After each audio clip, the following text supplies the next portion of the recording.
ఏడు కొండల వెంకన్న నా తండ్రి శ్రీనివాస,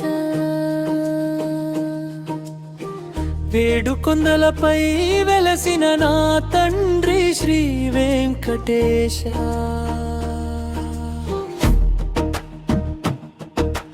పదముక్కులవాడా అనాథ రక్షకుడా, నా గుండెలోన కొలువున్న శ్రీ వెంకటేశ్వరుడా.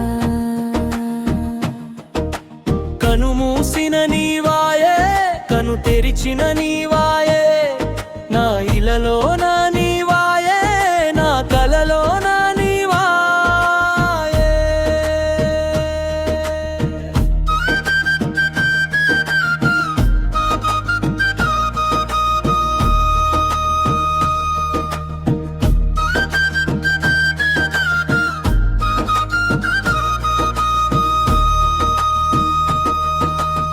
తొండమా చక్రవర్తిని కన్నబిడ్డలలా చూసావంట, కొండపై కొలువుండడం కోసం గుడి కట్టమని చెప్పావంట. నా తండ్రి శ్రీ వెంకటేశ నీ లీలలు అద్భుతం అంట.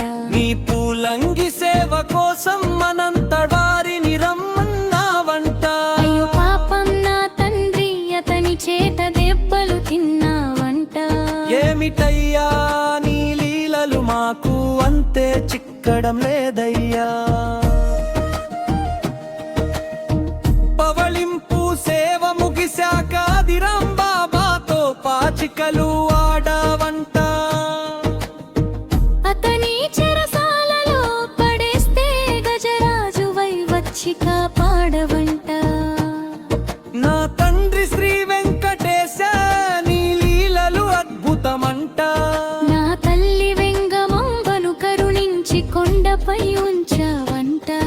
ఆ తల్లి కర్పూర హారతి ఇస్తే నేరథంతో సహా ఇక్కడి నుండి కథలను అని మొరయించావంట. ఏడు కొండల వెంకన్న నా తండ్రి, నా తండ్రి శ్రీనివాస. ఆపద ముక్కులవాడా అనాథ రక్షకుడా. కను మూసిన నీవాయే, కను తెరిచిన నీవాయే, నా ఇలలో నా నీవాయే, నా కలలో నా నీవాయే.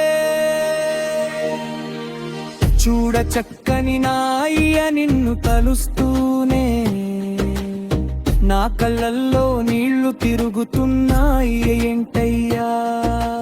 మిమ్మల్ని పూజించడానికి భక్తికి కులమానమే లేదట. ప్రేమతో చిన్న తులసి దళమిస్తే పొంగిపోతావట.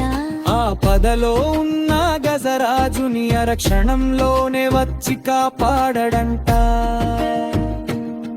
నా తండ్రి శ్రీ వెంకటేశ ఎంత గొప్ప మనసు నీది. భక్తులంటే ప్రాణం అయ్యా నీకు,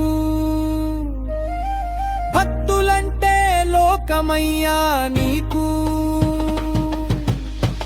ఏడు కొండలపై వెలసిన నా తండ్రి శ్రీ వెంకటేశ.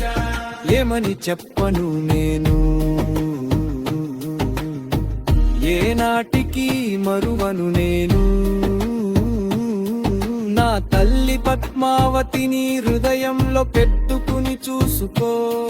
మా అమ్మాల వేలు మంగమ్మను ప్రేమగా చూసుకో.